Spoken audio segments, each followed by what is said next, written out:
Never again. That's what Son of Death thought. Never again would he let the silver bullet defeat him like he had humiliated him before.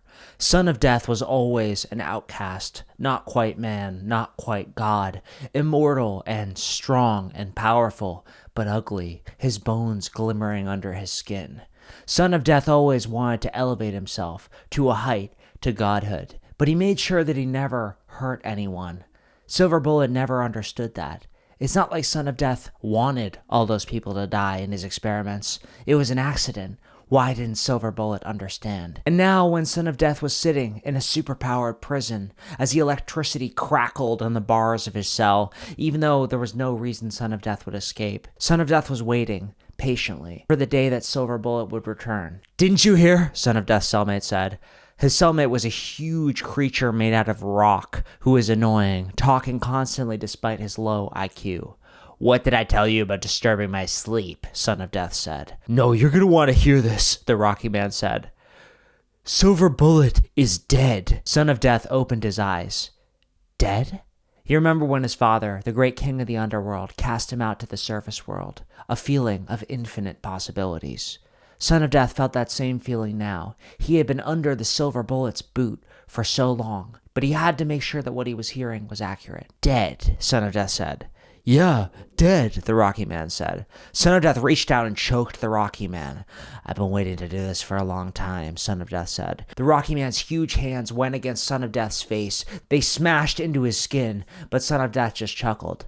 He was incredibly dense, heavy, almost a ton of weight. Every time Son of Death took a step, he cracked the pavement beneath him. And yet, based on all appearances, he looked like a normal, skinny man. "It's time for me to escape now," Son of Death said. "Are you going to help me, or are you going to die?" The Rocky Man gasped for air and kneeled. Even then, the Rocky Man was bigger than Son of Death, but the Rocky Man was terrified. If you make people afraid, Son of Death had learned, they would do anything you say. It was easy for the Rocky Man to smash through the electrical bars. The alarms in the prison sounded, but it didn't seem like Son of Death was the only prisoner breaking out. Hearing that Silver Bullet was dead, all the criminals knew the city was theirs now, theirs to conquer. The guards congregated. They had massive technological suits ready to keep the prison riot under control. It was simple for Son of Death. He smashed their heads together and used his incredible weight and density to walk through the walls of the prison. He never showed quite how powerful he was. And now, with Silver Bullet dead, Son of Death was finally free to build his monument to godhood. "I will no longer be immortal on this plane," Son of Death said, smiling with his half-skeleton smile. And the stone man had to look at him and nod. He was terrified. Son of Death learned something growing up in the shadow of his immortal father, the one who controlled the most essential fact of all creatures, that one day they would die. The truth he learned was there are only two people, owners and slaves. Son of Death would not be a slave like he was in his father's kingdom. Never, ever again. As he broke out of the prison and walked, breathing in the fresh air, Son of Death realized something. In Silver Bullet defeating him every time, using his super speed to put him in jail and use his density against him, Son of Death had been Silver Bullet's slave. He never understood why somebody so powerful as to rewrite the laws of space and time would be a hero instead of doing whatever he wanted with his time, with his life. "How did Silver Bullet die?" Son of Death said, looking out over the city, which was already burning, thrown to the wolves of the supervillains. "I don't know," Snowman said. "Well, that's the first thing we're gonna find out," Son of Death said. It wasn't hard to find where Silver Bullet was dead. It was a giant, destroyed city block with huge crashed spikes in the realm of a giant vortex. This is always how it was when Silver Bullet ran, except he had a way of controlling his speed. If he was destroying the ground and the buildings around him, Son of Death knew he was about to die. His powers were gone. He saw Silver Bullet's smoking corpse, only a skeleton now, with a sticky note on its head. "I always wanted to kill you," Son of Death said, walking closer and closer. He picked up the sticky note, and it read, "Come get me," with a winky face. Son of Death closed his eyes and swallowed. If there was one mistake that Son of Death ever made, it was her. She wasn't a hero or a villain. Magica was more of a temptress, somebody that liked to rewrite the laws of space and time. He knew that Silver Bullet had dated her too, once, but Son of Death assumed that, probably, she had snapped and taken him with her. He always knew where Magica was, and he had the Stone Man conjure a thing of rock, step by step by step, up from the surface of the city to the sky on top of the tallest building. "How do you know she's gonna be there?" Stone Man said, as he built block after block after block. Son of Death chuckled. "If there's one thing that my ex-girlfriend and I have in common, it's a want to be above other things."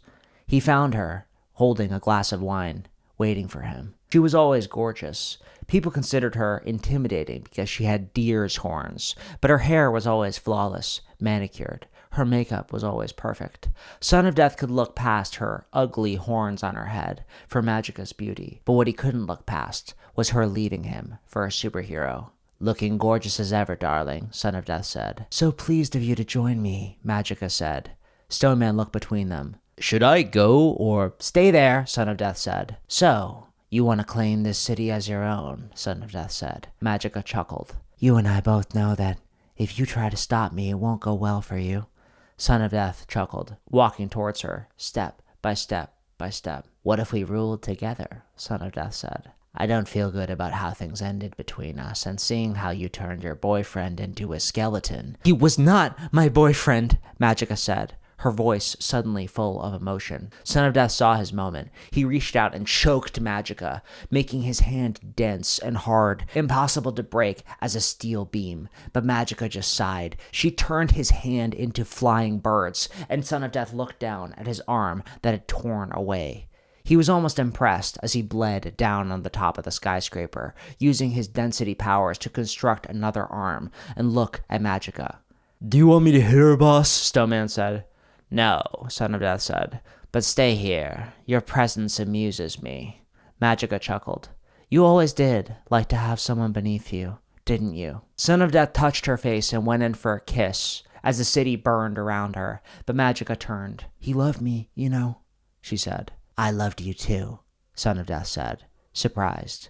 He had never loved anything other than his own experiments, elevating him to godhood. But when he spoke it to her in the moment, he knew that it was true. Magica looked back towards him. Her eyes were full of tears. "That's the problem, baby." Her eyes glowed with magic.